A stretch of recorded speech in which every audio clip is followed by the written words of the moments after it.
Praise the Lord church. ये मेरी दोस्त वेरोनिका हैं और इनकी 2 गवाहियाँ हैं। पहली गवाही ये कि इनकी भाभी रेचल जो कि मुल्क पाकिस्तान में हैं एंड शी इज़ प्रेग्नेंट, और इन्होंने दुआ करवाई कि उनका एक टेस्ट था जो कि शुगर का था, तो इन्होंने पास्टर जी से दुआ करवाई कि इनकी भाभी को सारे टेस्ट नॉर्मल आए। तो ये कह रही हैं, अभी इस बात को टेस्टिफाई कर रही है कि भाभी के टेस्ट सारे नॉर्मल आए हैं।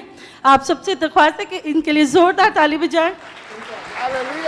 हालेलुया। और इनकी दूसरी गवाही ये है कि बुध वाले रोज़ इनके पेट में बहुत दर्द थी, ऑफिस में पूरा टाइम दर्द से रो रही थी, और मैंने इनको इनकरेज किया कि बुध को हाउस ऑफ प्रेयर में ये आए, इनके लिए दुआ होगी, इनको आराम आएगा। तो ये बहुत दर्द में थी, फिर भी ये चर्च में आई और पास्टर जी ने इनके लिए दुआ की और बुध को ही इंस्टेंटली इनको आराम आ गया। तो इसके लिए भी खुदा से शुक्र करते हैं। आइए जोरदार तालियां बजाएं। हमने ताली बजानी है तो किसके लिए ताली बजानी है? तो जोरदार तालियां बजाएं और यीशु के नाम को जलाल दें।